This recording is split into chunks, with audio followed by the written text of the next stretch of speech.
This podcast is brought to you by Colgate Total.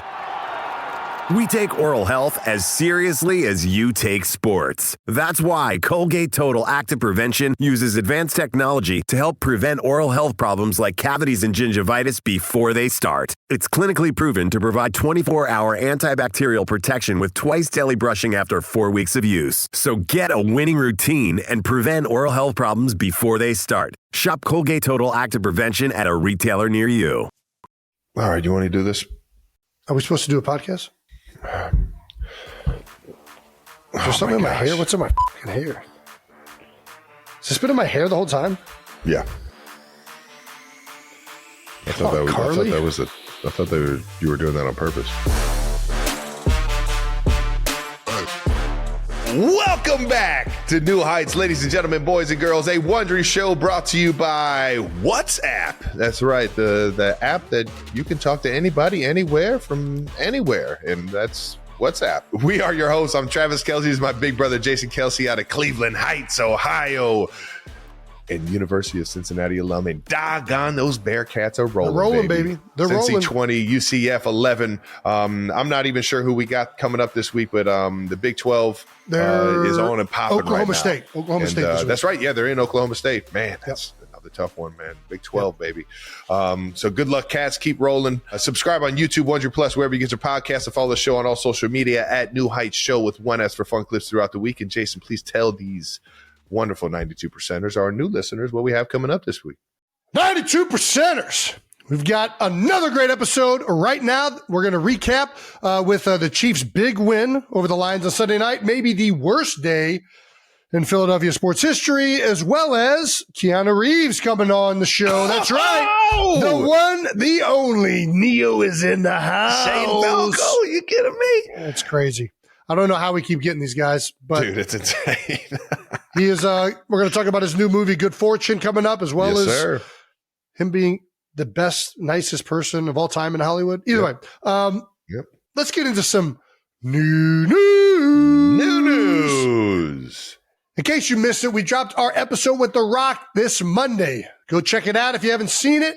Do you have a favorite part of the episode, Trev? Man, just him talking about his favorite line that he ever, like him talking about, you take that, you turn it sideways and shove it up your candy right up your candy ass. So good, man. That was a good part. That was a good part. And just hearing him talk about his family and his and how just humble he is, man. He's just the best. For those of you that missed it, it is out on the New Heights channel, YouTube, and on Spotify, wherever you get your podcasts. You can check that out. It's out. It was out Monday.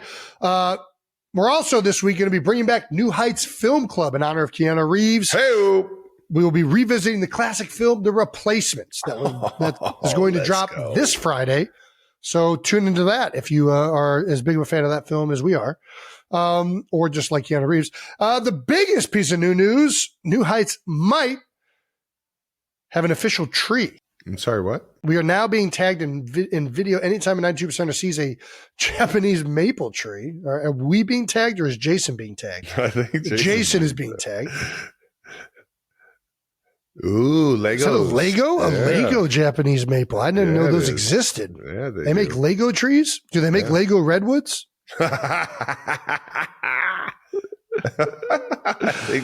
think they only make Japanese maples. Hey, dude. Listen, you're always trying to rope me into this is you, dude. I'm fine. Ornamental. I'm a good. Everybody loves a good Japanese maple. I'm gonna get Wyatt this Lego set. Other than maybe like a ecologist. All right. What's this link? We got a voicemail from somebody. Can we open this up, Brandon? Let's see what they're talking about. What we got? Hi, I'm calling on behalf of the larger community of 92%ers who are wondering whether or not Big Japanese Maple has reached out to Jason about becoming the face of the industry. Japanese. It seems like a no-brainer to me. Curious to know if he's getting, fielding any offers from them.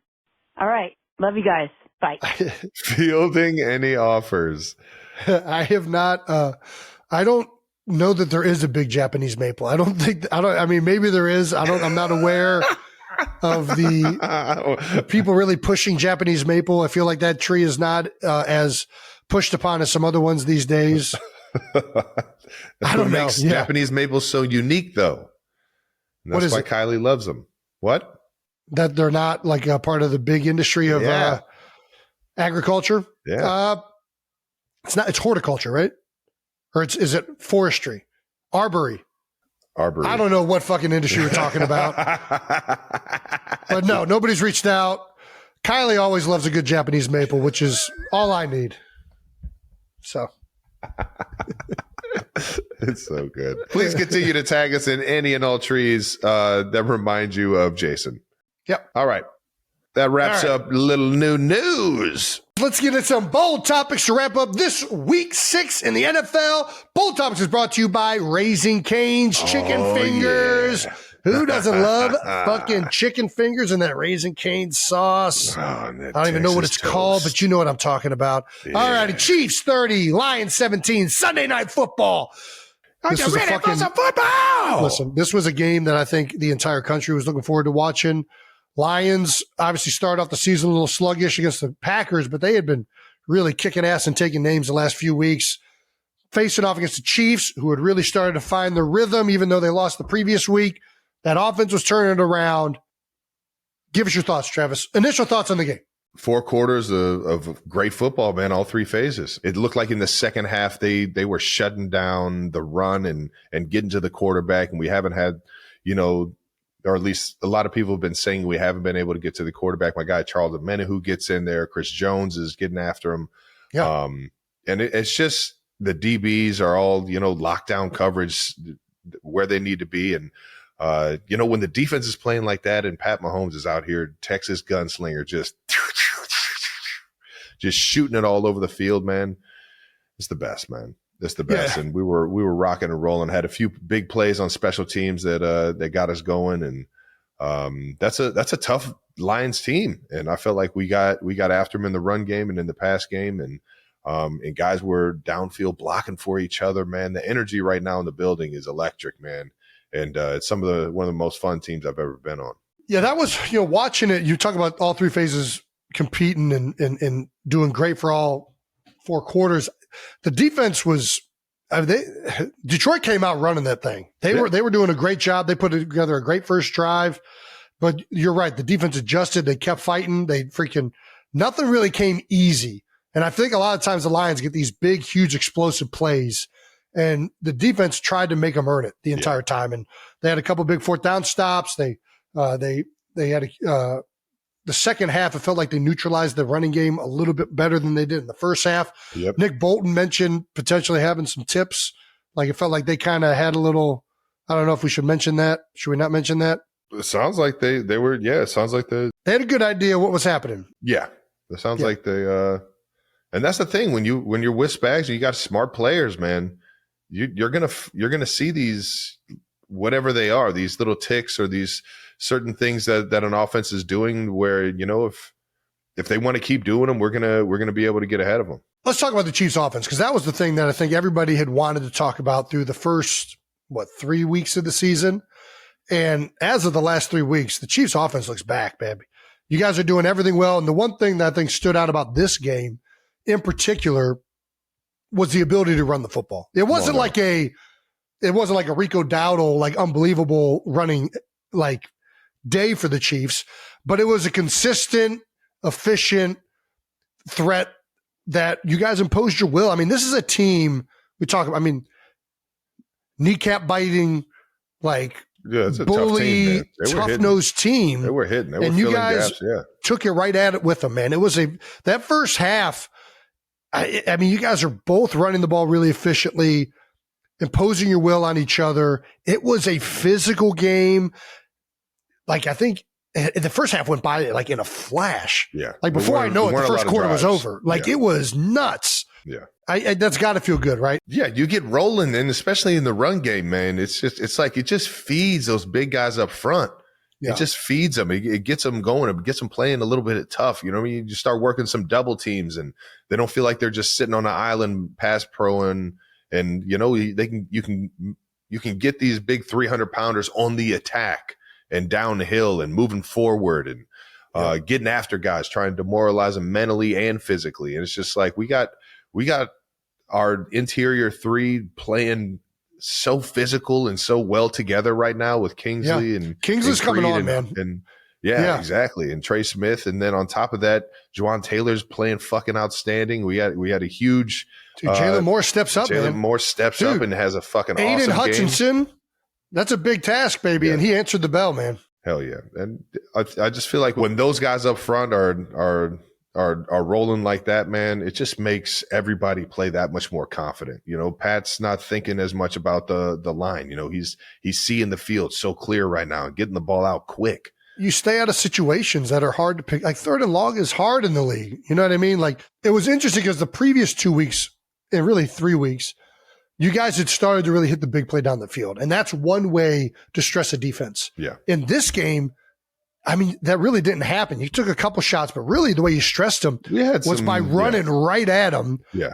Right. And then that got the play action going. That got it got you in good situations where you could do the quick passes. You got a bunch of them where it was like, even before the snap, like Pat knew he was going to catch and deliver it right to you. Fire it out there. Yeah. Yeah. And I think that's a huge, you know, you got to throw it to Coach Reed and Matt Nagy on the offensive side that are calling these plays and put these plays in to give us an opportunity. Just go out there and just play quick.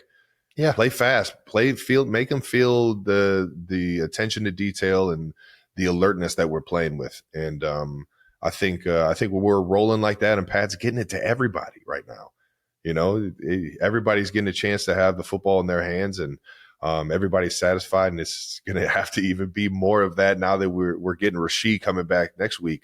But it's just so much fun when everybody's getting a piece of the pie, man. Yeah, man. Vibes look like they're pretty darn good for the Chiefs. A hell of a lot better than they were maybe 3 weeks ago or 4 weeks ago. We got some stats, I guess, here. The Chiefs are one of just 2 teams to feature 4 players with 220 plus receiving yards this year. Travis Kelce, Hollywood Brown, Tyquan Thornton, and Juju Smith-Schuster, all over 220 yards. That's a very specific yardage. Travis, can you explain the edge? Baby. It is. Can you explain the edge motto? Everybody got to eat, baby. EGE. Everybody got to eat. Okay. I think Rasheed might have started that one. Nice. And it might have been a little, sneak preview on what's going to come. Well, I mean, listen, Pat does it better than everybody. So I'm watching this Atlanta game on Monday night. And it's pretty much Drake London and Bijan Robinson. Like, listen, if you got those 2 guys, I'd probably just give them the ball too. Like, I don't know what we're doing anything else for. But you look at the Chiefs stat line, and every week it feels like 7, 8, 9 guys are in this reception category. And it's like, man, Pat is spreading that ball around. Not a lot of tendencies. It's not just checkdowns. You know what I mean? Where guys are getting first downs. Noah Gray had a huge first down. Juju Smith-Schuster's, I think, had our longest play on a naked. Hollywood Brown's running out of touchdown celebrations. I mean, my guys said, "Fuck it, I'm jumping in the stands." You already know. I only play it for one. Nah, man, it's so good, man. I love it. Well, let's get to primetime Trav. We talked about LeBron stats. Trav passed a legend, Jason Witten, in primetime receiving yards. Did you know that you are now second? You are second all-time in prime-time receiving yards.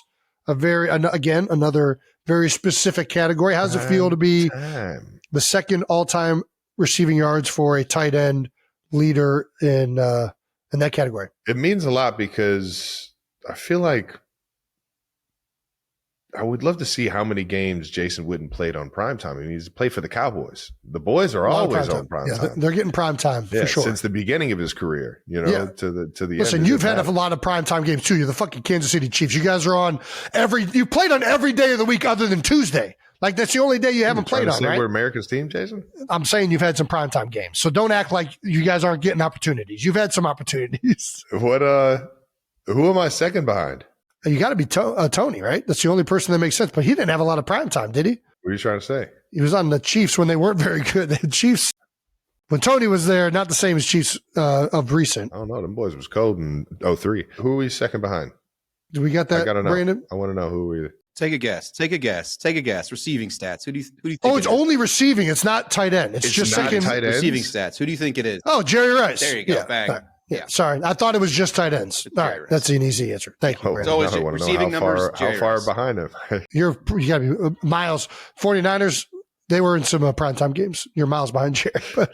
Damn it, not Miles. Well, let's get into the game. Trav, you had a bunch of catches. One of the better games you've had this year, or actually probably the best game we've had this year. 6 receptions for 78 yards. I love a lot of these photos, man. Take a look at this photo where you're being held up by like 5 different Detroit Lions, 4 guys. Just look at did you look at your face in this? There's an age to this face right there in the middle. That is just. No, like, dude, you know what this is? You know what this is? This was the first catch of the game. And you know how you're trying to finish. I get hit by one guy. I kind of slide off of him. And now I'm just like, I'm getting pinballed, but I'm keeping the feet moving. And then I get held up. Ball security. And then I get held up. Yeah, exactly. Yes. Good ball security in a situation like that. And then once I get held up, the stampede is coming. I think I'd locked eyes with Trey Smith about to come and clean the pile. And I was just like, brace yourself. I'm like, hit me, motherfucker. I love it. No, man, the big boys were finishing downfield, man, and I was just bracing for it. Andy Reid was asked about your performance. He said, we've been giving Travis Kelce a lot of, what is this, Geritol? Is that like an aging thing? Dude, I don't know, man. Coach Reid's the best. He pulled one out from the this is probably, what is Geritol? Yeah, it's got to be something with old people. Yeah, I don't know. But it's like from like the 70s or something. What about this? How is your head feeling? You fucking did a headstand in the middle of the game. He caught me with a Charlie horse on my thigh. Yeah. Caught you in the jump. I got a Charlie horse more than I got anything going on with my neck. All right, listen. Landing on your head was interesting. What the fuck were you doing reaching for the pylon after? Did you think you were not down? Just feeling stupid that I did in the end zone. So I'm just like, motherfucker, man. You had been down for like 4 seconds. Boom. Like, God damn it, Travis. You're on the fucking 1 yard line. Get the goddamn end zone. Stop jumping, man. Favorite things of the game was that. I just love the reach. It looks even worse. They did it in a slow motion on the broadcast. It made it look even worse. Wow. Fuck it. You're right there. Just, God damn it. Get in the fucking zone, Travis. Holy shit, that was funny. That was too so funny, good.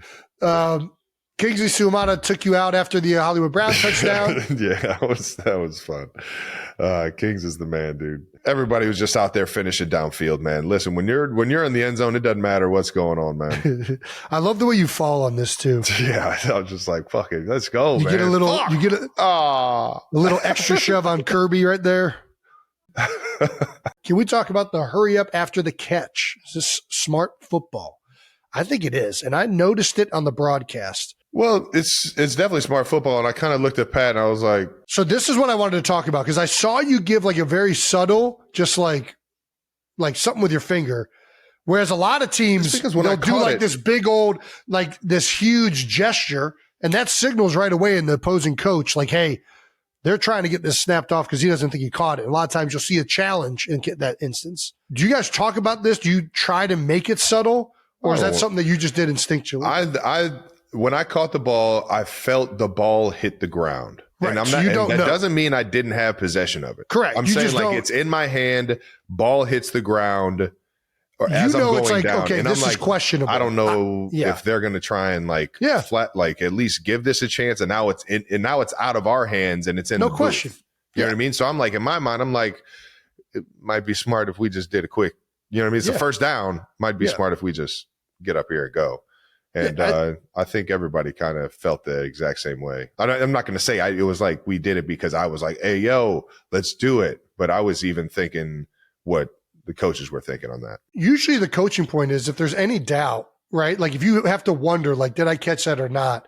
You tell the guy. Put it in the booth. Don't even put it in there. Hurry up, get on the ball, especially if it's a first down, big play like that one was. Yeah. It did make me realize like how much the rules of a catch have changed over like the last 10 to 15 years. Like, because I think by the old standards of a catch, this was absolutely not a catch.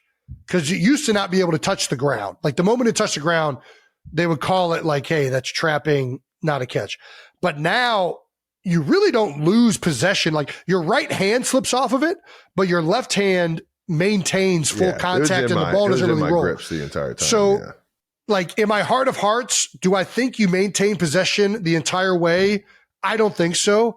But based on how we rule a catch these days, I don't think this would have been overturned if it was reviewed anyways. And the official in the booth said the exact same thing. Yeah. I think by the way we were to determine a catch today's standards, I think that would have been upheld anyways. But smart decision by you regardless. We also got you with the dream shake, as you're calling this. This was your was your first catch of the game. It wasn't the other one, right? I thought this was the first. This is the first. Yeah. This one was nice. Yeah, I forget about it. Yeah, I'm talking shit on the sideline to the young guys that I know nothing about 90s basketball because they weren't born until 2002. Right. And I threw it out there. It wasn't as Hakeem Olajuwon dream shake in the post. What are you talking about? You look exactly like Hakeem. It was definitely the guy behind me and give him a little shimmy for sure. I thought it looked exactly like it was like I was watching Olajuwon play football for a second.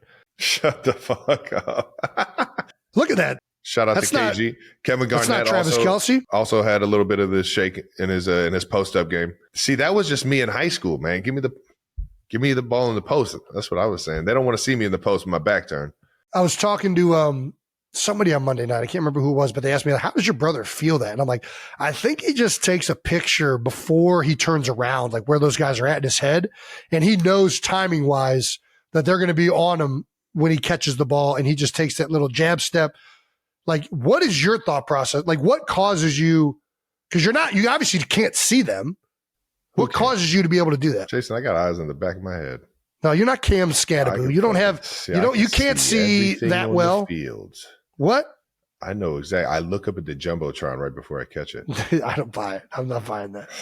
Could you imagine if I did There are guys that claim that, but I don't buy that. I've looked up at the Jumbotron one time when I was running in the open field just to get caught. Yeah, I can see that. No, you take a mental, like you said, you kind of just feel the game. I realized that, who were the two closest guys to me, and one was directly in front of me coming down to play me into the flat. And then there was one guy coming from the inside out. And how am I going to get this ball? How am I going to get more yards? How can I make these guys miss, or how can I make one guy over pursuit? And it's just, you play around with that in practice. Sometimes you get fucking smoked and it doesn't work and you got a 5-yard gain. Sometimes you know what I mean? You make a guy miss, guys run into each other and you're getting 10 yards, and it's just playing and feeling the game. And Well, it worked in this game. It was fun. It was a dirty little move right there. Very Hakeem Olajuwon-esque. We got some records with 1,032 catches. Travis now has the 12th most receptions in NFL history. We're on the LeBron stats right now. Yeah, what are we doing? Can we name the other top 11 most catches in NFL history? Most catches in NFL history. So let's go tight ends first. So we got Jason Witten and Tony. Is Antonio Gates still above you in receptions, or is he not? I would assume he is, yes. So let's say those are the three tight ends above you, right? Yeah. Then we got receivers. We got Jerry Rice, Randy Moss. I'm thinking Randy, right? It's got to be guys that played forever in the modern era. So Jerry. Larry Fitz. Larry Fitzgerald. Julio Jones, Larry Fitz. Yeah. Larry. Not Julio. It's got to be somebody that played with Peyton. Marvin or, oh my gosh. Reggie Wayne, or both of them. I feel like Marvin was there longer. Reggie had was pretty ridiculous, but Marvin was there, I feel like, a long time. I don't think it's either one of them. Terrell Owens. T.O.'s got to be up there, right? He's got to be. I'm giving you nothing. You're on this list by yourself at this point. Antonio Brown. Tim Brown. No, not Antonio. Antonio didn't play long enough, I don't think. I feel like Tim Brown played for a long time, right? Yeah. Megatron didn't play a long time, but he might be up there. Now I just want to know. Who are we missing, Brendan? Jerry Rice, Larry Fitz, Tony, Marvin Harris. Yeah, Chris Carter's one that we definitely should have got. Tim Brown, we got Terrell Owens, Anquan Bolden. Damn. We said Andre Johnson, right? You said him? I think you did. No. No? No. Fuck. That's one that we definitely should have got. We definitely should have got Andre Johnson. Let's go, man. I got Keenan Allen right there too, man. Let's fucking go. Keenan Allen coming up. Man, Julio Jones isn't nowhere near that. I thought he would be up there. I didn't think so, yeah. He played for a long time. He did. Does the plus mean they're a Hall of Famer? What the fuck does this plus mean? Yeah. Yep. All right. That's the answer to that. Wood stats from Chase Snyder on Twitter. Travis Kelce before the release of Wood, 4 games, 15 catches, 188 yards and a touchdown. Travis Kelce after release of Wood, 2 games, 139 yards and 1 touchdown. That's hilarious. I don't know why that's significant, but it's funny. Is this a LeBron stat? Patrick Mahomes, fastest to 300 combined touchdowns. Yes. Whenever you have to put a parameter on like the fastest 2x or like that means you just made up an arbitrary number just to make him have a stat. Like I don't know that's 100%. The definition of a LeBron stat. Like when you have to make up a statistic that nobody would ever say the fastest to 300 combined TDs. The only reason this is being made is for somebody to have a talking point about the greatness of Patrick Mahomes. We don't need this stat, but congrats, Pat. Let's go. Anything else from the game that you want to talk about? I can't think of anything else, especially. No. I mean, nothing happened after the game of note, right? No, I can't think of anything. I'll say this, and you can tell me if you want to take it out or not. I think that the game is a heated game. Emotions get flared up. It's a physical game. You never want it to get to that level, especially when the game's already over. But at the end of the day, the NFL take care of the fines and suspensions and all that stuff. Like, it is a game of emotion. It's a game of physicality. It's a game of passion. And I don't really overthink this. I think Dan Campbell handled it well in his press conference. I think everybody has handled it well. I don't think less of anybody. I damn sure don't. And, sometimes these things happen in this sport because of how physical and aggressive it is. It doesn't make it, man. Yeah, you know what I mean? So I don't want to overdo any type of statement. I don't even know if we should put that out there. But regardless, next week, the Chiefs have a in-division opponent.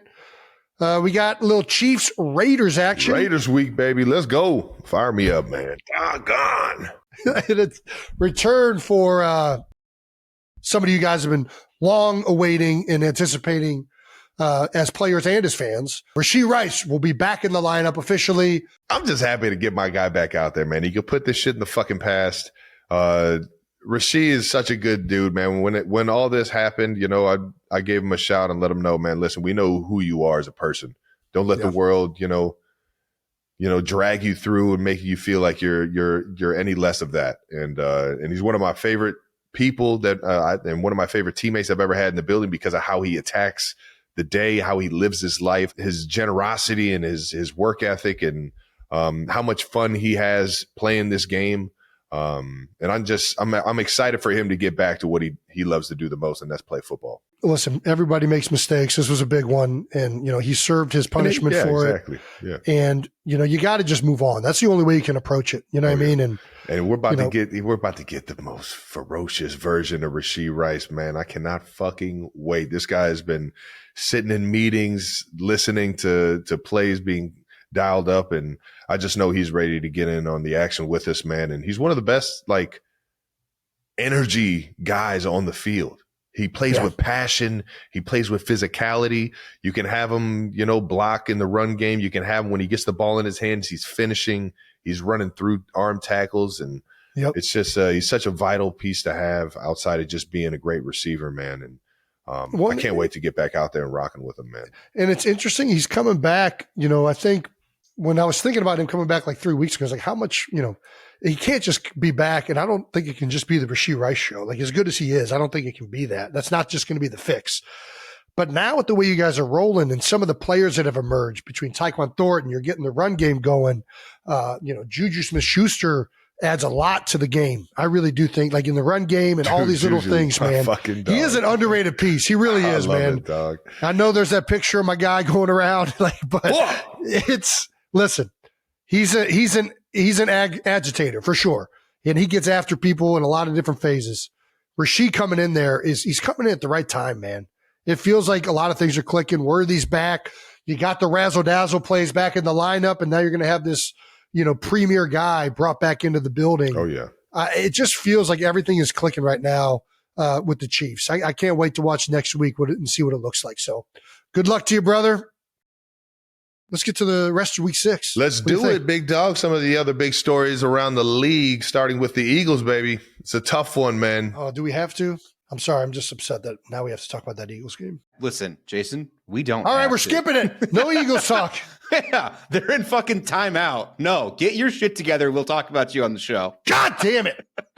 All right, here we go. You got scatterbooed. We got darted. You got darted is hilarious. All right, some of the other big stories from around the league, starting with the Eagles, man. The Eagles had a tough one. Tough in-division game. Giants 34, Eagles 17. Jason, what's going on with the Birds, man? I think short week. They obviously came off a tough loss to Denver, and a lot of the narrative had been, the offense needs to get it going and get it fixed. They've been prone to a lot of the 3 and outs. I think the league leading percentage of 3 and outs, and the offense is just at sometimes it's really clicking. And for halves, we're putting together great halves, and then other halves, it just feels like it's either all or nothing. It feels like, you know what I mean? And it's a frustrating thing to watch. You need that consistency, and they know it. They're out there trying to fix it. But yeah, the short week, I'm not gonna lie, going up against New York, they're missing Neighbors, went down a couple weeks ago with an ACL injury. Slayton's out for the game. They're missing their 2 best, options from a quarterback standpoint. And I thought the Eagles defense and they would put up a much better performance. And I could not be more wrong. I didn't think that the Giants were going to do much offensively. I did not think Dart was going to be able to throw the ball the way he did. And I thought being one-dimensional against the Eagles is going to be hard. And they weren't one-dimensional. Dart threw the ball very well. Now, the Eagles were missing Jalen Carter. Yeah. Quinyon went down early. And, it's just the coverage wasn't great. They were good at stopping the run in the first half, but eventually everything just snowballed. And it was a tough game to watch as an Eagles fan and a guy that is, such a big proponent for that team and those players in there. And, they didn't play well. That's the reality of it. They got, not only did they not play well, but one of the things that was frustrating was just like, the energy difference, if I'm being honest. The Giants. It's crazy how much that energy means everything. How are we showing up to the ballpark today, man? Stout says this a lot. Execution fuels emotion. Yeah. And I know this as a player, and this, like, when it's not going well, it's hard to have find it, man. You got to find it. Exactly. And that's what I think right now with that game. And part of it's the way it unfolded, right? Like the Giants were playing better. The Eagles were not playing well in a lot of phases, and they were getting frustrated as the game went. So, of course, the energy is going to be different. But I just, Jackson Dart and Cam Scatterboo, these guys right now are playing with this young, youthful enthusiasm that's excited to be realizing their dream in the NFL. They're out there and you can feel the energy and emotion and passion with them. And it's rubbing off on the whole team. I mean, Jackson Dart goes into the blue tent and people are going in there to try and get him out. They're like, fuck no, you're not concussed. You can't quit on us. And it's just like, man, it was amazing. Honestly, watching that. And how many more tests do you got to keep running? Can he count to 10? Yes. Is he seeing double or is he following the finger? Yeah. Does he know we're in New Jersey? How's his balance on his right leg? We don't need the left. We only need the right. So, I mean, I think, and a lot of it comes down to the expectations, right? Like the Giants, I think they're 1-4 coming into this game. Yeah. They're starting a rookie. They're playing 2 rookies at 2 meaningful positions. Like the expectations for the Giants are not great. As long as they're performing well, it's like, hey, these guys are balling out. The expectations for the Eagles are, it's Super Bowl or nothing. Like if we don't go back there, it's a letdown as far as like the fan base and people are concerned. I think that's the reality of it. And right now they're falling short. And that is a frustrating thing as a player. You want it to go well, but it's still early, but I hear you. Right now where the team is. Well, right now they're not playing up to what they need to. And there's a lot of season left. And I got a ton of confidence that these guys are going to come now, especially after having a loss like that with a rejuvenated energy. I think that, I think the Eagles have got to get back to playing with that energy, to getting things going. And I know they've been hard at work. They've had the mini bye now to refocus a lot of this. You're hearing the coaches feel like they are. I feel like the offense, a lot has been made about Kevin Patullo. I know that Eagles fans are going to like it. I feel like it is getting better. I feel like you're seeing some either more creative things. I think you're seeing them get to Saquon in a better way, even though it's still not being executed perfectly. And I anticipate that to continue to improve as the season keeps going. Defensively, getting Quinyon and Jalen Carter back will be huge. And I got to think Vic Fangio, one of the best coaches in the NFL, is going to get those guys right moving forward.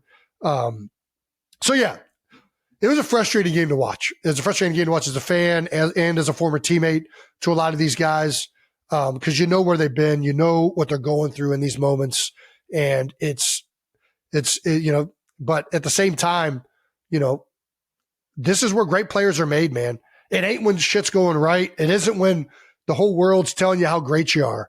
It's, how do you respond when everything's against you? How do you respond as a teammate when everybody's trying to separate you? That's the biggest thing, man. That's the biggest thing. You can't let people fucking peel you apart, man. And this is something you know so well. You guys have just been through this earlier in the season, right? You've been through it for a whole offseason. You guys dealt with a bunch of this through the offseason with the way the Super Bowl went, through the first couple weeks of the season, and now everybody's back on top of the Chiefs bandwagon, right? This is when great teams, great players, and great leaders are tested, when you're going through stuff like this. And I look forward to seeing how they respond. That's the reality of it. Brandon put a question on here. I'm assuming Brandon did this. Yeah, you never know. Is it easier to play with no expectations? I feel like I've always had the most expectations on myself. That's a great way to put it. I've always put that Super Bowl or fucking nothing on myself. I've always put that I have to be the best player in the world for my teammate, or I need to find a way to get better. In terms of the scrutiny of the expectations from the world, I think when you first get into the league and you're kind of just what is it? You're living life and you're flying by the seat of your pants, I think is the phrase. Yeah. When you're having fun being in the NFL for the first time, getting wins, being on top of the world, getting recognized for that. I think that is such an easy feel because you don't know what's coming. Because the NFL is going to catch on to what you're doing and you're going to have to make adjustments. I think there is a bit of, it's easy to do it once. Yeah. In a sense, it's not easy to win in the fucking NFL. Yeah. I'm not saying that. Well, that's the bigger thing. Yeah. But yeah, go ahead. In terms of getting those first wins, I think that's the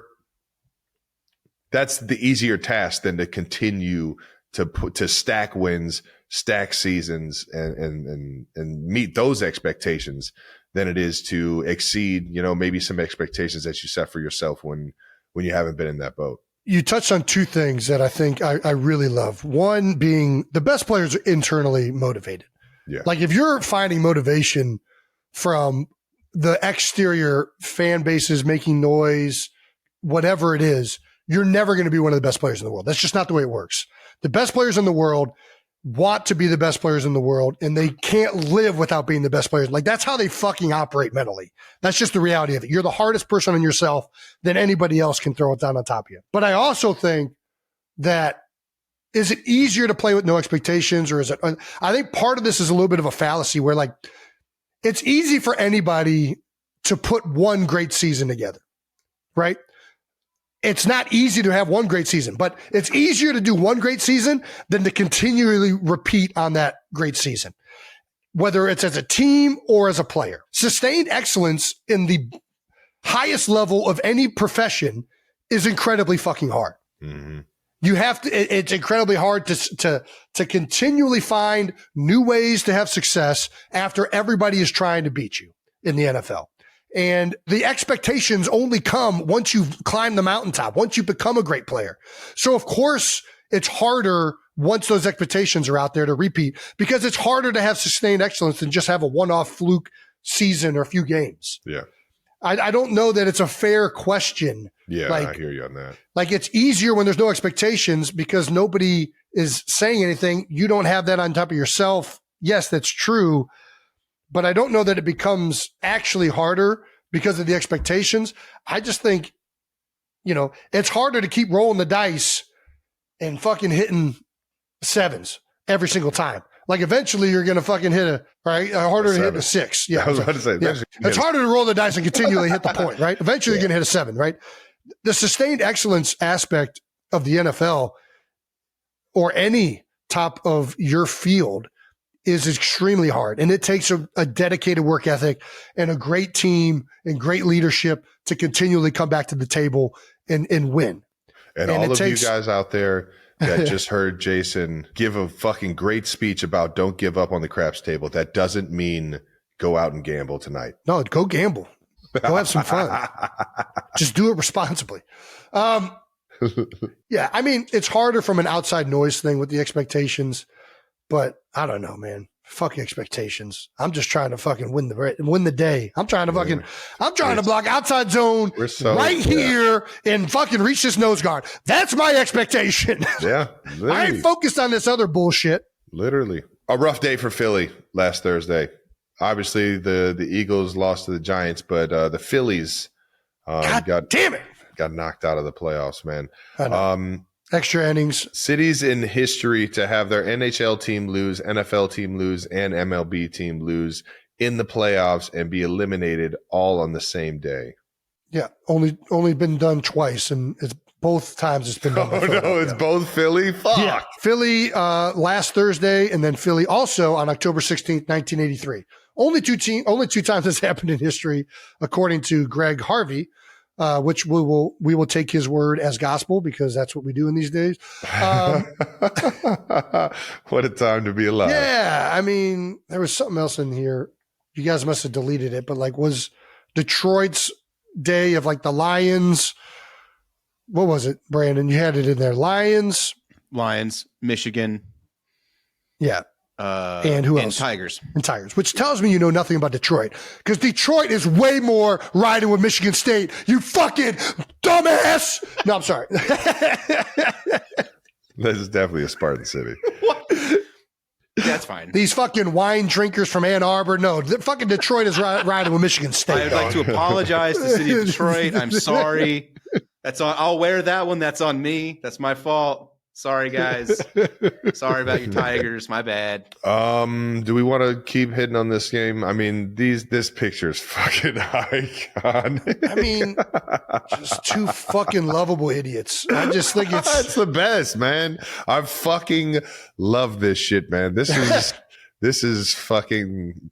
God damn it, man. This shit gives me fucking life, man. Listen, man, I think these dudes just love some ball, man. That's what it comes down to. They just fucking love some football, man. And they love each other. They love the team that they're on. They play with high vibes, man. They're playing their tail off. Jackson Darts doesn't look like the biggest guy, but I mean, on the field with him, he's not a small dude, but no, he's not. The style of football that he's playing where he's putting his head down and he's trying to run through grown-ass men in the NFL, like this guy just fucking wants to get every single yard for his team. You know what I mean?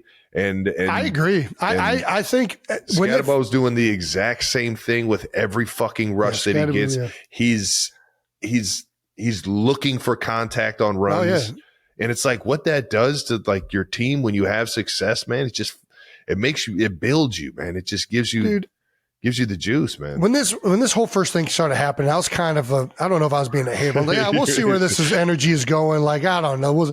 But I got to hand it to him, man. Can we zoom in on this photo? Look at this fucking guy. You can't deny how the whole team has responded to this energy. Like, they are all playing and like it's infectious and the entire team has been energized. Look at this fucking the face. Fucking guy. The face is so good, man. This is the type of energy that like football, like just guys that love fucking playing ball. Come on, baby. They're excited to do dumb shit. Like, I'm going to go run through that fucking brick wall. Who's man enough to do it? Who wants to do it? Who's with me?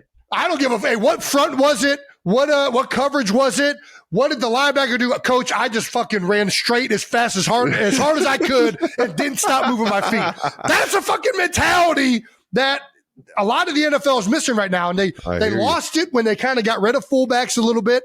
Uh-huh. And that's the kind of attitude this guy's bringing. There was a great clip of, I think it was Demario Davis giving this kid flowers and like kind of like, you know, saying like, dude, this guy's for real. Like I fuck with him just because there's no back down. There's no quit. And you need a guy like that. Every team needs that guy, like the replacements. We talk about it with Keanu, like, the fucking middle linebacker, right? Like everybody needs that guy that's like, yeah, you're going to ask me to do something really stupid. I don't give a fuck. I'm willing to go do this dumbass thing just with relentless energy, and I'm going to fucking attack everything in front of me. Like, that's what fullback was. That's what every team needs, like a guy like that. And everybody loves that guy, especially when there's an energy. I don't know why, dude. This guy reminds me a little bit of Ezekiel Elliott. Like there's like an enthusiasm and an energy about him. Yeah. That is just, it's fun to watch. And, dude, I hope they lose every game as an Eagles fan, but I also kind of love watching it. You got to kind of I gotta say it. Like it is what it is. You know what it's going to do? It's going to make me, when Sunday at noon or 1 o'clock Eastern time, like whenever that time comes around, it's like, man, let me see what the Giants got going on today. Yeah. Like they fucking make me want to watch the Giants because of how fun because of the energy they got, man. It's a mentality that is oftentimes missed in today's NFL. It's hard to find high-level talented players that do not give a fuck if they're about to fucking KO themselves. Yeah. They're going to fucking keep coming at it. There's too much mental toughness and... Hey, sports science says it's not smart to run full speed into the middle linebacker with your head down. Yeah? Well, fucking watch this, motherfucker. Take your science. You want to see something cool? You can take your science, turn it sideways, bend around and shove it right up your candy ass. Cam Scandaboo's coming right up that thing, baby. Oh, man, that was gold. Thank you. I love everything about it. I really do. Oh, zero filter, man. You got to have a psycho. You got to have a psycho, man. You got to have a 1 or 2 or 3 or 4. You got to have a few, man. Those meathead just like don't give a fuck what they're doing. Like and having fun doing it. Johnny Knoxville with shoulder pads on, just willing to fuck himself up for the team. Yeah, quotes from teammates are hysterical. He's genuinely an idiot from Gunnar. I don't even know how to fucking say this Polish ass name. Gunnar Oyswuski. What the fuck am I doing, Brandon? I don't know what this fucking name is. I love how Brandon got that straight. I'll put it in here if we can. He's genuinely an idiot. Love that. Jackson Dart, the first time we met, we said 3 words to each other, just headbutted each other. They're just the Bash Bros. This is just a reincarnation of the Bash Bros from the Mighty Ducks. And that's why the Bash Bros that's why the Ducks were so fucking good. Zero filter. First time at a special teams meeting, he asked, what's our job? Our job is to play with speed, get off the ball, and then this animal just goes, physicality! And it just made no sense. No, it made all the sense. But it does. That's the thing. It makes all the sense. Don't let all these X's and O's get in the way of the fact that what's Marshawn Lynch say? Hey, that's my favorite interview of all time. Not too many people can take someone run through their face over and over and over and over and over and over and over. And after he says that, the guy says, is there something more symbolic in that? And he says, run through a motherfucking face. No, motherfucker. There ain't a metaphor. There's no fucking simile happen. There ain't a pun. It's just fucking me and your goddamn chest, and I'm putting a hole in that motherfucker. That's what the fucking science is. Dude, you're getting me fired up, man. Oh, goddamn, that shit's gold. All right, rest of the league. Dolphins suck. God damn it, man. They might be cooked, man.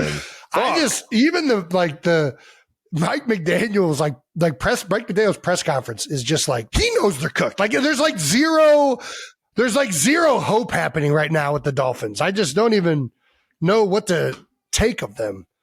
And you watch the tape and there's still like creative stuff being designed. Like it just feels like they are searching, man.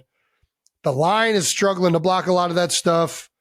I haven't been able to catch them playing as much. I just see the demeanor after games. I'm just like, man, they're in a tough spot. The demeanor's bad. And not even just after games, Tua Tagovailoa was telling the reporters that Dolphins players have been late and or skipping players only meetings in recent weeks. What's a players only mean if the players aren't showing up? Like, that's just the janitor's in there and just he's the only one in the players meeting. Like, what the fuck are we doing? How does that even happen? Typically, the players only meeting happens after like a team meeting or someone say, hey, everybody, we're just going to stay in here and talk. Like, how many players only meetings are these guys scheduling? Do you know what I'm like? I'm so confused at like how this is like a thing. Like, well, we had the players only meeting Tuesday and everybody shut up, and then the one on Wednesday, like, yeah, they should have used WhatsApp and got all on the same page. We got an RSVP in there. That's the problem. What guys were going to come? It's all about communication, guys. They're SMSing and they need to get the WhatsApp. You can use that across all your devices. No excuse to miss the WhatsApp. Yeah. Players missing the players only meetings is fucking hilarious to me. God damn it, man! I fucking love Tua, man. He's a good dude, man. He's a great dude. And he's pointing it out like it's like. Yeah. It's just not good. Football nightmares. Trent Williams shared he has nightmares about showing up late to games. I get one frequently, oversleeping a game, pulling up at halftime, waking up in a sweat. I mean, that's interesting. Have you ever had a late to a game nightmare? Nightmare? No, just like a real life. You said it's a dream? Yeah, I was living that dream, dude. Reality. Yeah. My reality is fucking being late and sweating on my way to the fucking stadium. I can't say I ever had this nightmare. Is it bad? Like, I don't remember my dreams. I think it's a Kelsey thing. Is that a Kelsey thing? Like, I don't. I'm right there I couldn't tell you the last dream I remember having. Do you remember waking up Dad? How funny is it to wake up? We need to get that on camera and show the world what it's like to wake up. Like, every time you catch Ed Kelsey sleeping and you nudge him, he wakes up like he is falling out of the sky. I just like, what the fuck is going on in your dream that you can't just wake up gracefully? I just don't understand it. Like, he is a deep sleeper. Dude. We got to catch this on camera. Because I don't think I've ever caught anybody else waking up like that routinely. I used to add to it and like try and like fucking scream or something when I was a kid. I was just a tortured dad when you sleep on the couch, man. Fuck. Like, was he doing it just to try and? It felt like he was like trying to scare us. Like he was like, "Oh, don't do that." like he might have. That sounds like he's a deep sleeper. Jets update: still winless. An amazing stat: Justin Fields negative 10 yards passing, fewest in franchise history, fewest in the NFL since the Bears had a minus 20 game against the Lions in 1981. Things got so bad, Kurt Warner started tweeting while he was announcing the game. Oh, no. He's announcing the game, and that's hilarious. Somebody please explain that last Jets drive. Not really sure what I just watched. I just like... He's watching it like, I need some help I got to crowdsource this. I don't know what to even say anymore. Damn, Kurt. Jets Jake. Can we get some... Like, we got to bring you on, Jets Jake. Our local Jets expert, Jets Jake, also social media expert extraordinaire, Jake. What's going on with the Jets? What, from your expert NFL perspective, what do you think is happening? The defense was really bad at first. Then the defense got better. Now the offense can't do anything. It's all really bad. Garrett Wilson's hurt now. He was like the only bright spot on the offense. They've been running the ball pretty good. Yeah, offensive line was playing pretty good. Running the ball was the only thing that they could do, and then people forced them to throw the ball, and they got negative 10 passing yards. So yeah, it's not a fun. I was so optimistic. We cut that out of the episode a few weeks ago, but I was like, they're going to be over 500 by the bye, and they're 0-6 right now. Are you talking about the after the first game where they almost beat the Steelers? The only good game they've had? Yeah, I was super optimistic. They've been in all of them, just like they've been. No, they had that one, and then the one close game against Arizona, against Tampa. Yes, they were close. Yes, yeah. No, it's been a real fun season to watch. I'm glad I have your guys' teams to also root for, but it's not the same. Brandon asked me if I like still care, and like I can't not care. Like, I've invested so much in. Sure you can. Try it out. It's great. No, he's got a Jets tattoo. He has to. I don't. Someone else does, who we will have on the show. Yeah, are we having them on the show? We promised somebody they would be on the show. I know. We just keep be on the show. He keeps getting he got bumped for Leo, Keanu, The Rock. Like, it's a tough. He'll have his day. All right, and that's enough. That's enough bumping him. This guy got a fucking tattoo. We're not bumping him anymore. I want him on the show. I want his take on this negative 10 yards passing. That's what I want. Are they a Jets fan? Probably not. I think they just want to come on the show. He's not a Jets fan. He just got a tattoo of me riding the Jets logo, which was very humbling and honoring. Anyways, either way, it's been a fun year. I love football. Football's great. Thanks for joining us. Thanks for jumping in and giving us your take. Appreciate it, Jake. Hold on, wait. One thing. Get back in here, Jake. I want to do one thing, Jake. Just because we've wasted time in the Jets now, you got to give me something. Pick the first win. Oh boy. Oh wow. Pick the first win. Call your shot.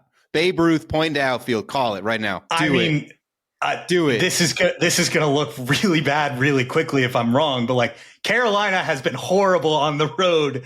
I do think the 0-6 Jets could get a win. Like this is why I care every week. Call it. Next week, I do think the Jets win that game. Carolina coming into MetLife.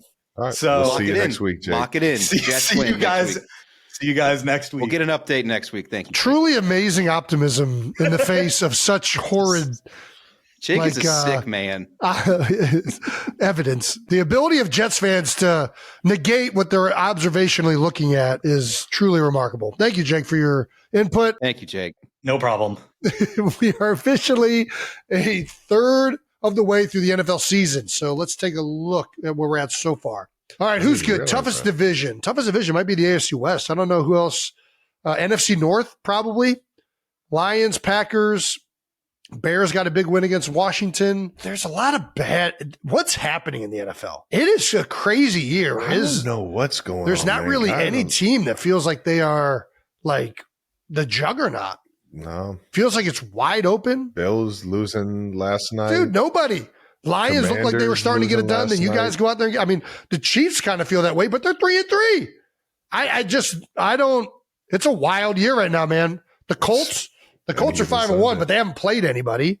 Like I like the Colts, but like I still got to see it. Yeah. Yeah, I don't know, man. It's just a weird year. It's wide open. Who do you think the biggest surprise is? Daniel Jones. I don't even think it's Danny close. Jones, man. All right, now surprised. I think everybody who thought that Daniel Jones was going to go in there and through the first 6 weeks be the number one quarterback in QBR. The Colts would be 5-1. Like I thought, Daniel Jones got around and he went into a great opportunity. Yeah, I mean, listen, I thought he got a shit end of the stick. Great wide over receivers, in New York. a studded tight end right now. Okay, but you thought it was going to look like this. You thought it was going to look like this. I don't know if you. No, come on. I don't know. Nobody thought it was going to be this. I didn't have a thought. Fair enough. But at the same time, it's like it makes sense that he's going out there and he's winning football games. I thought he was a better quarterback in New York than people gave him credit, but I definitely did not expect this. He has far exceeded any of my expectations, and I don't know who else has been the biggest surprise. Like I'm trying to think. I'd say Seattle. I didn't feel. You didn't think Darnold would be able to? It's not even Darnold, man. A new first year coach. Seattle's kind of turned.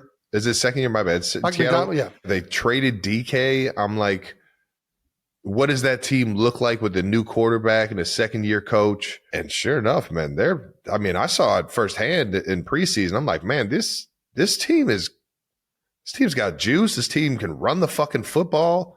Yeah. They got players, man. They got dogs at wide receiver. They got my guy AJ Barner from Cleveland, Ohio football player at tight end, baby. Let's fucking go. I mean, listen, they had a big win this past week. I think they've definitely been surprising. Trying to think of who else. I thought the Bucs would be great, so that's not a surprise. I guess I'm surprised the 49ers have been able to weather all these injuries and somehow be towards the top of the NFL. Like they've done a great job with that. Now they just lose Fred Warner. Oh, God, I mean, it's like they get my guy George Kittle back, but that Fred Warner and Patriots got to be up there. It's tough. Patriots got to be up there. I mean, Vrabel got them right quick. Yeah, they're playing good ball. Drake May looks legit, making a lot of plays. Not just he makes on schedule plays, then he scrambles around, makes off schedule plays. The poise and like that's what it is. He's the calm and savviness of him. Man. He looks like a fucking 8-year, 10-year veteran. Like for a while. Yeah, it's impressive. Ravens struggling is a surprise, but I think when you go through the injuries, it's not that surprising. I don't know, man. The whole year is a surprise. It's just been wild. Yeah. All the teams I thought were going to be the competitive teams coming in, it just looks like all of them are, they're losing games. It's so wide open. Coach of the year. Who do we think is the coach of the year through the first quarter? I mean, I'm a little biased, but ooh, Andy? Come on now, baby. Come on. Don't be a homer for once, Travis. Andy Reid is expected. You guys are expected to go to the Super Bowl and you're 3-3. Do not give me Andy Reid as the coach of the year through the first quarter. Yeah, I love Andy Reid. I love Andy. Yeah. He's the coach of my world. I love Andy Reid. Who's exceeded their expectations the most? Braves. I think it's Braves. I feel like even with the Colts, it felt like there's like pieces in place, and Shane's done a phenomenal job this year. I think the Patriots being good is the biggest surprise. I did not think that they would be good this year. I thought it was going to take longer for them to be good. So I'll go with Vrabel, plus another Ohio guy to just give an award to. MVP. Let's go, Northeast Ohio. MVP. I think it's a clear runaway through the first quarter of the season. Pat Mahomes, baby. Baker Mayfield. No question about it. I love Baker, so I'll allow that. He's got a lot of great weapons, but he's also, this last game, like everybody's hurt. Mike Evans is down, Chris Godwin's down, Buka's down, Bucky's down, and he's still balling. He's still putting up over 300 yards, basically. He's tearing it up this year. Shake and bake, baby. Bold Topics was brought to you by Raising Cane's Chicken Fingers. How about it, man? That does it for Bold Topics. Specifically, the fingers. All right. Jinx. And moving into Stamp of the Week. Let's get to Stamp of the Week, brought to you by Starbucks, your new protein coffee destination. Two things I do love, protein and coffee. All right, who we going with? I'm going with my guy, Jalen Moore, man, keeping it in the house. Filled in at left tackle the other day. Has a brand new baby girl in the house. I'm sure keeping him up at night. I was born the day before the game. Shout out to Jalen's wife. And shout out to Jalen, man. One of my favorite teammates right now. Guy's fucking awesome to be in the building with. Detroit's finest. Yeah, baby. And couldn't be happier that he got his opportunity to shine on a little Monday or a little Sunday night football. Make sure to ask Jalen if he's a Michigan or a Michigan State fan. I'm gonna say he's a State guy. Got it. I hope he is. I don't know. Kind of loser says Michigan fan. Okay, State fans who went tarps off. Did you see this? No. What's this video? Tarps off. Apparently one fan went shirtless in the second half, and it grew to 3 full sections. There's nobody at the fucking game. Yeah, they're not very good this year, I don't think. I can't award. I love the no shirts. And this would be epic if it was packed sections doing this. It's packed right there. It's fucking packed. There's nobody at the fucking game, Travis. Bro, it's packed right there. That section is packed, though. I'm not giving this any love. If it would have been bigger, I would have been all on board. All right, Rico Dowdle. I keep giving him the Hemi. He had, again, Rico Dowdle went for more than 230 yards from scrimmage. He's fucking killing it. 2 games in a row. He's been fucking unbelievable. Torched his former team, the Dallas Cowboys. It wasn't even all like big runs either. Like it was a lot of like 7-yard, 8-yard, like just like Man Mountain Dean coming downhill. Like I love this. He warned his former Dallas Cowboys teammates last week they'd better get ready and buckle up. And then after the game, they wasn't buckled up. It wasn't buckled up. That's a banger. No, they weren't. Tez Johnson, 145-yard touchdown reception, and thought the crowd was chanting MVP for him. Oh yeah, that's a funny one. Yeah. It's a funny one. I'm thinking they talking about me. So I asked Shep, and he was like, yeah. I was like, I ain't do nothing this year. And then he was like, they talking about Baker. No, he's not getting a stamp for that. Texas A&M police Twitter account? What's this, Brandon? You haven't heard about this? No. This is the Texas A&M police Twitter account that you need to follow on Saturdays because they just tweet out the various students being arrested at games. So you get things like public intoxication, PA 102, unable to walk, given opportunity to call a sober friend, but he locked himself out of his phone, arrested. No, the best is the third one. You got to read the third one. Public intoxication. Aggie Park contacted subject eating a sandwich with a water jug of whiskey. The BAC was, you heard this right, 0.337. Oh my God. Released to the EMS. Jesus Christ. Is that real? I like this. Yes. The second These one. are all real. I had to look it up. Anything above 0.30 is like alcohol poisoning. Yeah, you're 1,000%. you're and dying, he still had the jug of whiskey in his hand. He was carving up for the second half. I'm not gonna lie, I don't like any of these. Oh my God, Jason! I'm gonna Arch do Manning, it. then Arch Manning, baby. I'm gonna do it because I think they earned it. I'm gonna give it to Cam Scattaboo, the fucking reincarnation of like a human dog if I've ever seen one, and fucking like. Let's go, baby! I just love there's something so refreshing about the mentality. Yeah. There's something so refreshing about it. Those are stands. All right. Let's get out of here. That does it for Stamp of the Week, brought to you by Starbucks, your new protein coffee destination. How about it, man?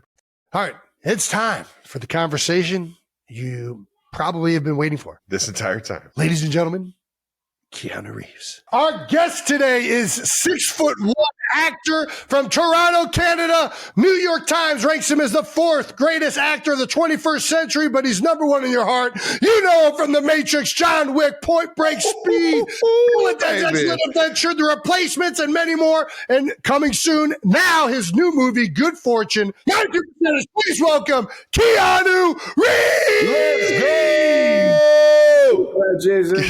Thank you. This is awesome. Dude, Keanu, you're a legend, brother. Congrats on everything as of late, and congrats on Good Fortune, man. Absolutely. Thank you. It's a fun film. I had a great time making it. Oh, yeah. It's a fun watch, man. It's a fun watch. How about it, my guy? Oh, yeah, of course. Got the screeners. Oh, yeah. I'm in, yeah. Right You played a hell of an angel, man. Tacos, baby. Who doesn't love tacos? Tell me about what it was like working with Aziz Ansari as a director. He was really lovely. He had a vision.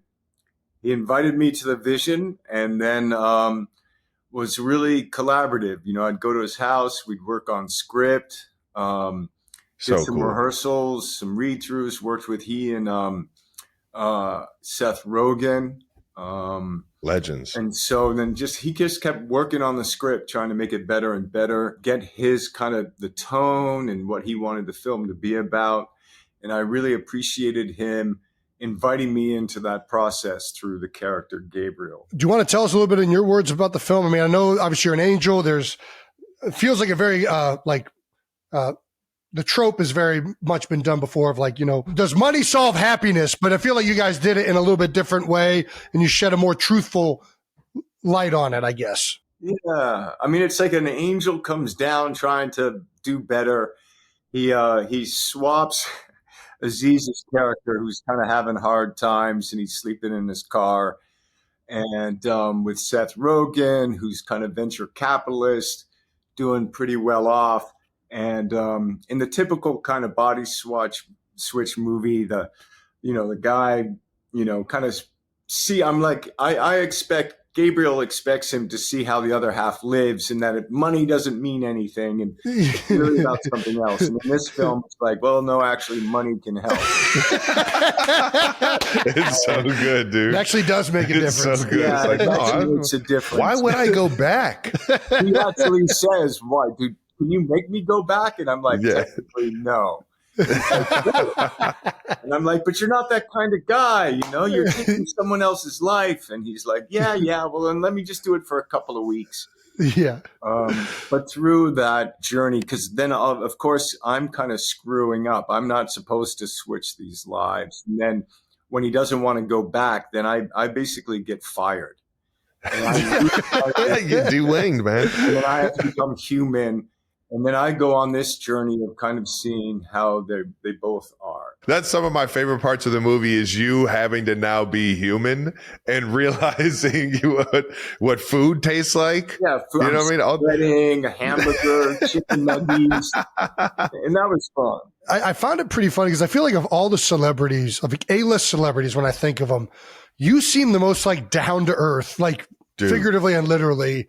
Like I see you going, taking public transport, you're walking down the streets, like you are with the people. There's nothing that like you push that like you are not connected to like the human experience. Yeah. Like, was there something that spoke to you in particular about like what the message this film was trying to put across in that regard? Yeah, for sure. I mean, I thought that it handled a kind of allegory or, you know, taking on a kind of tough subject of people, you know, having to work multiple jobs and he kind of, Aziz kind of takes on the perception of the American dream. And, you know, that can be not funny. And I thought he was really sensitive to representing that struggle at a certain level and coming to a place that's, you know, not just about hope, but practical things in the sense of just, it's about friendship. It's about connection. It's about laughter. It's about heart. And yes, these other things are happening. But take what we have, what we can do, take each other, reach out, be connected. It's really just the kind of backbone and the riches of being alive. Beautifully said, as always. Beautifully said, man. Well, I got to ask you, would Keanu Reeves be a good angel or a bad angel in real life? How do you think you'd nail that? That's my job. Well, if I'm putting my mind to it, I think I would be okay. I'd be okay. I mean, my angel, Gabriel, he's just in charge of like texting and driving. So if someone so good, dude. I love that it separates. Yeah. Like they separate the angel duties. Like, no, that's not your. You're in this department over here. I can handle that. I could just tap you on the shoulder and kind of I look up to another angel, Azrael, who's like, saving lost souls. I don't know. Could try. Well, I have a feeling you'd nail it. What, you haven't done a comedy in a minute. What sparked you to kind of go back into that genre? Well, I mean, John Wick's got some humor. Oh yeah. But it's not a comedy. Yes. I mean, I love it. And I hadn't done it for a while. I had done another sequel with Bill and Ted's Excellent Adventure, Alex Winter, a couple of years ago. But really since then, no, I hadn't done any. And it was great to work with Aziz and Seth Rogen, who's a genius, and Sandra Oh, and Keke Palmer's in it, and she's amazing. And I just, it's fun. That's what. Hey, there we go, man. Just have fun. I mean, there's a lot of craft to it, but it's pretty fun. That group that you just mentioned right there, man, that sounds like one of the funnest hangouts you could put together. It sounds like everybody's having a good old time. For us, professionals in the movie world, in the film world, you were talking about how you and Aziz got together beforehand in terms of the script and to build these characters or build his vision on it. Like, how far in advance does that happen before you guys even start to film, or is it just a nonstop ongoing? I don't know. I got the script a few months before we started filming, and then I would say probably the 4 or 5 weeks leading up to just meet a couple of times. Nice. And then just before filming a little more intensely, because I was going a certain path with the character, and he really wanted me to bring back some of the energy and lightness of previous roles. So he wanted a little bit of Bill and Ted in there. Did you ever see a film called Parenthood? Of course. Ron Howard's film. Okay. So I played a character in that, and he wanted some of that guy. So he wanted a little bit of, and I liked that. I mean, I liked this old soul with a bit of innocence to him. Yeah. But he really directed that, and he gave me that note about 3 weeks before we started filming. Wow. And you can just channel it all. I mean, obviously you're one of the best to ever do it, but you could just channel it all right then and there and really start to get ingrained in it from there. I had to bring a little bit back, There we go. There we go. I had to knock the cobwebs off a little bit. I'm 60 years old, man. I'm but it gave me light. It gave me energy, and it gave the character a kind of presentness, a way to see things that I think the viewer can take on his point of view, which was great. That's awesome. Well, we got one last question with the related. If you could swap bodies or lives with anyone, who would you swap with? Oh my gosh. I'm just trying to make it work in this one. That's fair. That's a fair one. Yeah. I don't know. I mean, well, you guys are involved in athletics, so let's go. If I was what would be a moment? We hear about those moments in sports where people go into the zone, where we're almost unconscious and you're just instinctive and you're doing that. And then I love the Olympics. Yeah. I love that man. the dedication and 4 years and a lifetime coming up. It's crazy. That one moment, right? And so you guys, it's the whistle, right? Yeah. And and now it's time. you know? And everything you've worked for is going to happen right now. You better fucking get this bobsled moving, buddy. So like, imagine being like, I don't know, Usain Bolt breaking the world record. The fastest man in the world that's a big Greg Louganis on that. I'll trade spots with that. Dive. I mean, he did like a perfect dive. Yeah. I mean, if we go like hockey, I grew up playing hockey. Heck yeah, baby. Hell yes. Grew up on the ice, baby. That's what Toronto, I'm talking about. Canada. You have to. It's like you're not allowed to grow up in Toronto without playing hockey. Exactly. Yeah. What'd you play? What position? What position did you play? Net. I was a goaltender. Goaltender. Goalie too? What? Played net. And let's go, man. I think being in someone's body, but being in an athletic body, achieving that one moment, like whatever that was. Yeah. Heck yeah. I'm with you, man. Cool. Well, I'm not going to lie. We've talked about it before. For me, winning the Super Bowl was kind of like that. And you feel like the people that make these movies, man, they fucking nail it. Like, how did they do this? It's crazy. Like, I still remember Super Bowl 52, the last play of the game. Tom Brady goes back. Throws a Hail Mary to Gronk. We're going to win the game. We know that this is going to get completed. He throws the ball up, and a stadium full of 65,000 people. You don't hear a thing. It is completely silent. The ball feels like it's taking forever.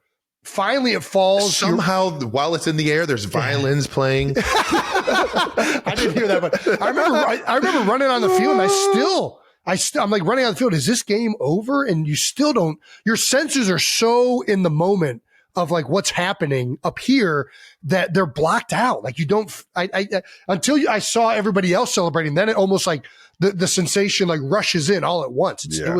It's insane. And Trav talks about being in the zone a lot. He talks about it being blacked out. On the field. I'm blacked out. It takes me a second to actually have to like process. Wait, what just happened right there? Like, how did I just get hit that fast? And why are we 10 yards downfield? Do you guys find this too? I mean, I did it. I mean, I went to a pretty high level in hockey as a junior. I mean, I didn't do junior A or anything like that. But to me, it was like, even when you were like unconscious, it's so interesting. And this happens on stage too. How much you can also think. Yeah. Oh yeah. Well, I think you have all those built up. It almost like frees up your thinking. Like you're not like bogged down overthinking it. Yeah. It just feels like you just process it. You have all those built up instincts that you just been channeling and fixing and just making it to where when you need to pull out that answer to whatever's going on, that instinct just hits so fast. And it's like the body knows, like your body, like I'm sure you're looking at people are looking at your hips and where you're going to turn and how do you. They don't want to look at the hips, Keanu. They don't want to look at the hips, baby. They don't want to pass whatever it is. And like, no. You know, I got to ask you more questions about being a goal. First of all, 9 times out of 10 for anybody watching, whoever's the goalie is usually the craziest person on the team. Like it's almost always that way. Yeah. It's the best kind of crazy. No doubt. What was your style in net? Are we butterfly? Like, did you have a weakness? What was your strength? So I grew up in an era, I started playing street hockey and ice hockey in the 70s. And then I guess my hockey was like 80, 81, 82, 83, 84, 85. So it was like, and high school hockey. I had a tryout for a junior B team and then had a possible tryout for major junior A. But, so I was kind of like a crossover style. Okay. So my 70s styles were more stand upright. Yeah. You know, but I was still like Jerry Cheevers from Boston and she really kind of brought around the butterfly style. But early days. And then there was like 70s Russian hockey, which was like Tretiak, who kind of did the butterfly a little bit. Okay. And I was doing Jacques Plante, Bernie Parent. I was about to say Bernie, rest in peace, just passed away. Legendary flyer. You beat me to it. Yeah. And he was kind of upright. So I was like, I would get told I went down too much. Okay. And I was also so I was like a stand-up goalie with I was stand-up goalie first. So like in ice hockey, but in a butterfly position, you kind of kick out like here. Yes. Yeah. In the old stand-up style, if you were going to do a skate save, you would turn out. Oh, wow. What? That doesn't make any sense, man. Right? So if you were exposure right there. Here, no, but like if the shot's going low to my glove side, right? Yeah. You would go butterfly and stop it here, right? Got it. You would go out. Yes. Out. Anyway. I've seen that maneuver now watching all the time. clips. Yeah. That's old school hockey. That's good shit right there, man. I did some celebrity games, and I remember some of the players who were playing, like, you're in a celebrity game, and it's like, oh, you can play hockey. I'm like, yeah, I'm okay. And then they're like, wow, you're like, they would say to me, it's like, wow, playing against you is like when we played like in high school, like old time. So good, man. I love it. I had a good glove hand, really fast reflexes, and I was positionally sound. Oh, is that a good angle? I love it, man. We grew up playing hockey. I don't know if you know that, Keanu. We played growing up too. I recently got back out on the ice on just like rented a pair of skates. Haven't been out there in like 10 years. There was like I just happened to stumble across this. I was trying to watch football games in Jacksonville. Crazy, and for some reason, the sports bar was in an ice rink. And there were beer leagues happening all around me. And one of the guys was like, hey, do you want to hop out on the ice? I'm like, hell yeah, I want to hop out on this ice. Let's go, baby. And I mean, I was like a deer. I like a baby deer trying to skate. I couldn't do it. I don't know. I'm blaming it on the skates. I'm hoping I still got it. But it just made me fall in love with I just love being in an ice rink, the smell, like everything about it. Yeah. It's like stale. Yeah, man. I'm telling you, I hate playing in the heat in football. When it gets to like right now to November and December and January where it feels like I'm just breathing in an ice rink. Oh, man, fire me up. I could go all day. With those nostrils going. Man. All right, we do want to ask some more questions. Is there a Mount Rushmore, in your opinion, of Keanu Reeves quotes? Like, what are your favorite quotes that you get thrown at you like routinely from your career? Okay, well, I'll just say some of that come on the street, like, Gary Busey saying, Utah, 2, give me 2. Yeah, okay, there we go. It's not my line, but yeah, that's a good one. Give me 2. I did a film in the 80s called River's Edge where my character calls another character motherfucker food eater. You just hear mother eater food, motherfucker food eater. I guess I've been known for saying whoa, Yeah. Whoa. Yeah. Whoa. With Bill and Ted's be excellent. Dude, that was the one I immediately think of. It's just such a great way to go about life, man. Yeah. Summed up perfectly. Be excellent to each other and party on, baby. Party on. So sweet. Be excellent to each other. I don't know. Does John Wick have any? I mean, it's just a dog. It wasn't just a dog. Yeah. I don't know. He doesn't. I don't know. If he's more of a quiet, calm, centered assassin. Calm. Dude, throughout the whole thing, I think of just this maniacally. Yeah, that was crazy. He just came through the screen, man. That was awesome. Maybe that's what it makes you think. Oh man, dude! After good fortune, you're gonna be having cigarettes and tacos thrown at you, man. It's so good. It's not a bad day. There you go. Yeah, it's one of the things we love as humans. We'll get to our last segment, Big Dog, and get you out of here, man. Our last segment is called "We Gotta Ask, but You Don't Have to Answer." You can tell us to fuck off, but we would love to hear your input on a few of these, man. First one, famously played Neo from The Matrix, as we were just talking about. Are you upset we apparently learned nothing from those movies? Like AI is, how far are we out from just The Matrix being real, brother? Do you think about this? You got to think about this like a lot, right? Yeah.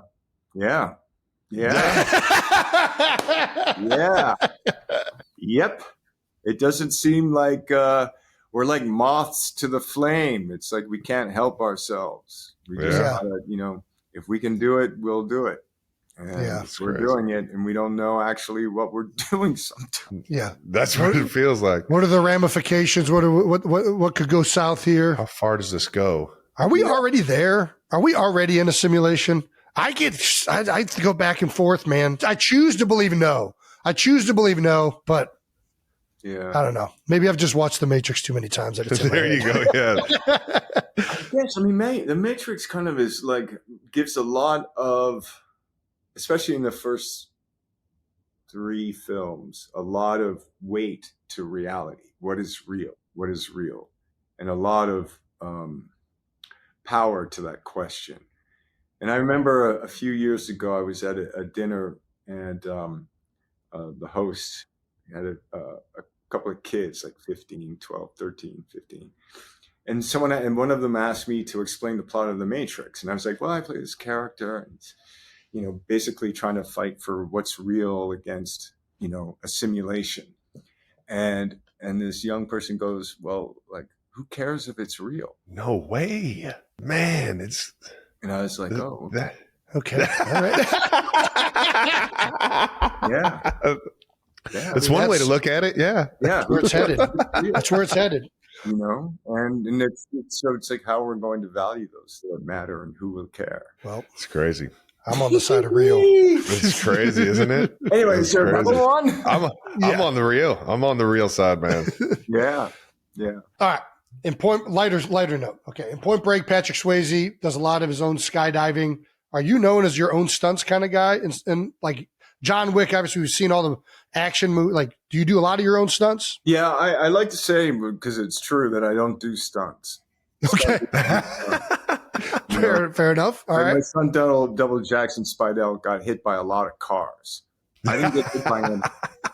John Wick got hit by a lot of cars, and Jackson was getting hit by cars. Okay. So if I'm there, if I'm doing something, like I really learned actually with Point Break, and a wonderful stunt coordinator named Glenn Wilder and in a film called Speed with a stunt coordinator named Gary Hines. How can we put the actor into the action? Because then you don't have to cut away from the story and the character. And so you create a really good connection with the audience. And I really liked that and believed in that. And that's something that the Wachowskis on The Matrix believed in and wanted to do as well. So I'll do as much as I can do, but if I'm there, it's not a stunt. And if I'm not there, it's a stunt, because it's dangerous. And, so. Well, this brings up another thing we wanted to ask you. You've done all these iconic action movies where you're moving and fighting and running. Is it true that you got hurt doing this last film more than you got hurt in all these other ones? Like, you're an angel tapping people on the back who are texted driving, and all of a sudden you hurt your knee. Is that accurate? Yep. Oh no. Well, I was shooting a scene, and then I was going back to the dressing room, which was at a residence, and they had a carpet laid down to protect the owner's carpet. And then there was a little section, and then I caught my foot, and I started to fall, and then I spiked my left knee, like bang, just spiked it, and my left patella went like this. Oh. And my kneecap, I had a vertical break. It didn't break the top and bottom. A vertical break? I've never heard of this. I've never heard of this. So, yeah. Oh my God. It just snapped right in the middle of it. Be better than a horizontal break. Well, that's good. At least it's better than a horizontal, but that still sounds pretty messed up. Terrible. Did it heal? Like, what is it? Do you need surgery for this, or it all just heals on its own? No, but with the vertical, they just said, I was immobilized and wore a brace for basically 10 weeks. But I filmed while I had that. But until they pulled the blood out of the capsule, the pain was banana cakes. Have you guys ever had, like, I'm sure your knees aren't in great shape. I've had that exact same fall, but usually it happens on grass or whatever. You don't break your patella. What happens is you rupture your bursa sac. So your knee just fills with insane fluid. Yeah. It just balloons up. I remember I burst a bursa sac one time, and for some reason, when all the fluid in there was pushing on a nerve, and just some of the most intense pain I've ever dealt with. Yeah, exactly. 100%. I didn't want to move it. I was man. Dude. Oh, goodbye. Yeah. When you went to drain it, it was like. Oh, see, that's the draining. Get the CCs out of there. Oh, I think I had over 50 CCs. It was just like, it's like that can't be good. Oh man, pussy. Yeah, it's the worst. Anyway, so comedy is hard. You gotta pick those knees up, baby. You played the voice of one of our favorite TV shows, Severance. You played the voice of the Lumen Building in Severance. What was it like almost losing out on the road to Barack Obama? Oh, I didn't know. Did you hear this? Oh my gosh, are we breaking news? We're breaking this news to you? I didn't know. Did Ben Stiller tell you that? Ben told us that. Yeah, he said he was thinking about Barack Obama at one point. But. Well, then Barack must have said no, and I was like, oh my God, I was the second choice. That's okay, as long as I got the gig. There you go. There you go. I don't care if I'm not the first. If you weren't an actor, what would Keanu Reeves be doing? I don't know. We get asked that question a lot too. Playing in the NHL or what? Hey, I was good, but I probably wasn't good enough. I always, when I thought about professional hockey, I always thought of just doing the Olympic hockey team, the Canadian Olympic hockey team. That's so cool. Might have been able, but probably not. But anyway, what would I be doing? I don't know. We get asked that same question, and I don't know either. I feel like once you've been going along with something for so long, it's hard to imagine what would have manifested without you doing that. Yeah. I know it is for us when they're like, what would you do if you weren't a football player? It's like, I don't know. I'd coach. Be a the only thing I can think of is what I wouldn't be. And it wouldn't be a landscaper because my dad always used to look at me when I did the yard work and be like, boy, you better get paid by the hour. You ain't getting shit done. A slow wake. Exactly, yeah. Taking my good old time. Man. Out of nowhere, the rake is on the floor and the football is being thrown in the air to myself. What is the best piece of life advice that Keanu Reeves has ever got? I haven't had a lot of advice. No? Yeah. You've just been out here. I like it though, man. Just living and learning. Lots of living and learning. A lot of living, but trying to learn. And advice. Well, what would be the best advice you would give somebody? Oh, I think, I've been told the best advice was like rest. Okay. Hell yeah. Just like before, just get some rest. I'm with you, man. I love it. I'm with you, dude. Listen.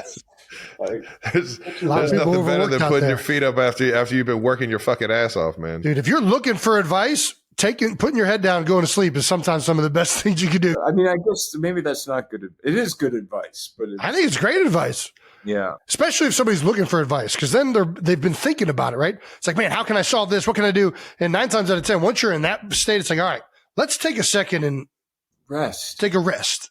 Get a clear mind. Let's come back to this. Recharge that brain. Get a clear mind. I didn't get the clear the mind part. All right, last question. And it can be good, bad, whatever you choose. Do you have a welcome to Hollywood moment? Oh, welcome to Hollywood moment. We ask a lot of our guests who are athletes, welcome to the NFL moment, whatever. Do you have a welcome to the industry, welcome to Hollywood, welcome to acting? Like, is there anything that stands out where you're like, man, this is either what I want to do or, go ahead. Sorry. I got paid when I was like 16. So I was a professional actor around 16, 17. Okay. Wow. I was in Toronto, Canada. And then I got a manager who lived in Los Angeles. And I ended up doing a movie of the week in Canada, Toronto, that got me an agent in LA. Okay. So at 20 years old, I drove in my car to Los Angeles, got out of my car, and my manager said, "We want to change your name." And so that's like a welcome to Hollywood. No way. Did they have a name in their back pocket, or like did they say no? So you didn't even let it get to that point. You're like, no. I was like, oh, and I remember I was on the beach. I was walking on the beach, and I was just like, my name. What am I change my name? Yeah. No, and it ended up. My middle name is Charles, so I was like Chuck, and I grew up on a street called Spadina, Chuck Spadina, and then I was like something Templeton, but then I was just like, so then I became KC Reeves. Oh my God. KC Reeves. KC Reeves? Credited as KC Reeves. In your first film? I think so. Maybe. And wow. Maybe. I think there is. And then I couldn't do it. So then I would be auditions and they'd go KC Reeves and I would be like, I wouldn't even answer. I was like, Somebody's got to call you and you got to respond. I think like 6 months later, I was like, I'm not doing this. Yeah. There you go. Yeah. But that's a Hollywood moment. Yeah, I was about to say, welcome to Hollywood, baby. Well, Keanu, we cannot thank you enough. Who's going to win the Super Bowl? I think the Kansas City Chiefs are rolling right now, big guy. That's all. Yeah, man. Don't sleep on those Eagles. Jason. Don't sleep on those birds, baby. We're getting rolling here. Do you have a squad? Do you have a team you favor? Well, I mean, I've so enjoyed watching your success, and like I've never became a Patriots hater. I always kind of was like, okay, I mean, they are what they are. But emotionally, I never got Patriots, but I still like appreciate. They had so many great players. And for sure. They did. But you appreciate the excellence. As a kid, it was the Steelers. Ooh, and then Swan. He's so graceful. So smooth. Sounds just like his name. Looks just like his name. And then I liked Joe Montana. Joe Montana, baby. I liked the Chief at one point. Yeah, in the 90s, baby. Yeah, I mean, I like that. And so now I guess my childhood heart is with the Steelers and that experiment that's going on. Dude, they're rolling right now. They're rolling right now. It's the experiment. There's something. Hey, they're winning. They're leading the North right now, baby. We did a poll a few years back, and I've been on record as this. I think the Steelers is the best name in football. Oh, yeah. It's like such a football. It's a strong name. It represents the community so well. Like it's an embodiment of the people that literally built the city and a lot of the United States. I just think it's a fantastic ethos to a city. And then all the sports teams in Pittsburgh match with the black and yellow. It's a very cool sports town. So. And the team always feels like it's that's what it represents, like the toughness and the steel. They never curtain lost sight of that. Yeah. And then they go out and get the biggest, strongest, fastest wide receiver in the NFL. It's like, all right, that's a Steelers move right there. I got to say, Keanu, I can't thank you enough for coming on, man. Everyone check out Good Fortune, but I got to say more than that. Not only do I love you as an actor and what you've embodied in your films, you're tremendous. I just love your entire ethos, man. I know I don't know you, but just observing from afar, I appreciate what you stand for. Hell yeah. The way you go about life and everything, brother. So thank you for hopping on this sports podcast. My girlfriend would love to say hello, Alexandra. She loves nice. There we go. Your journeys that are going on. Oh, I love it, man. She's got big love for all of that. And so we'll send the love right back, brother. Absolutely. You already know.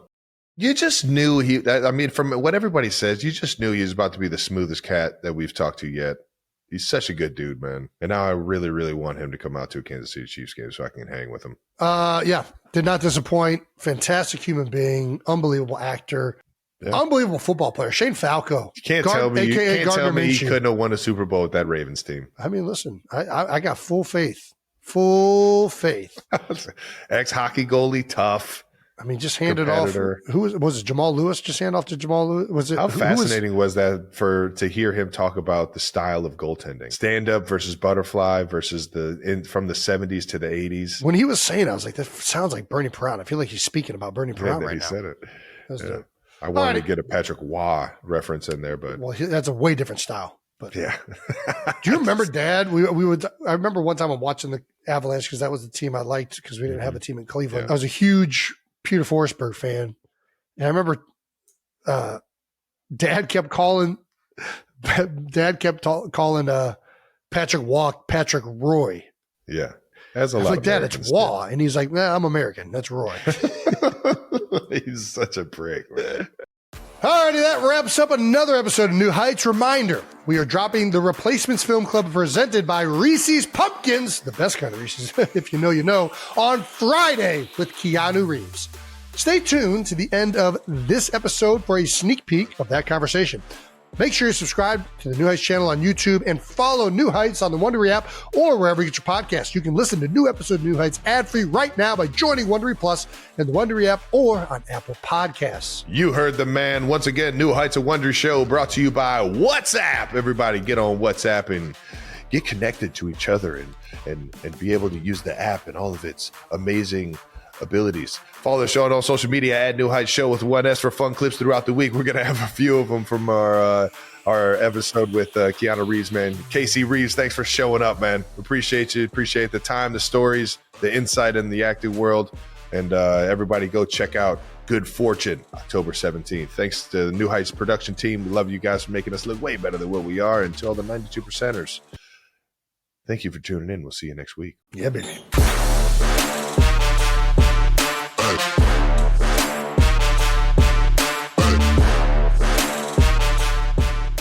Did you take any actual hits, or was this mostly like body doubles and things? No.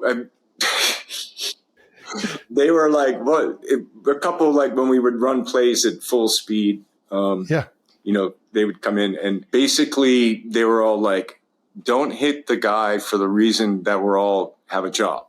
Yeah, exactly. It's a good reason. I mean, that's very much like the NFL. It's very much like if you touch that's Pat exactly Mahomes what it is in practice.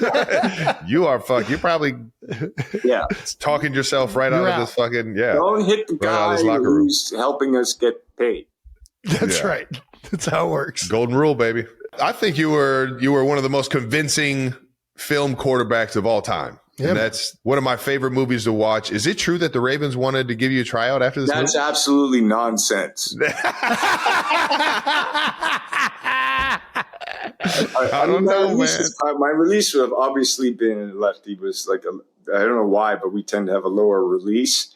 Okay. And my getting that ball was a little slow, but I could hit like, I mean, it wasn't on a rope, but like, I could do like 50-yard corner. I could hit like, man, you're an athlete. That's a hell of a throw right there. 5-step, then long 7 and go. But, don't start believing you can really do it. Well, listen, I don't know if you saw those 2000 Ravens, but you didn't need to be that good. I mean, I think the opposing teams averaged like 11 points a game or something like that. Not even. I think it was 9. Yeah.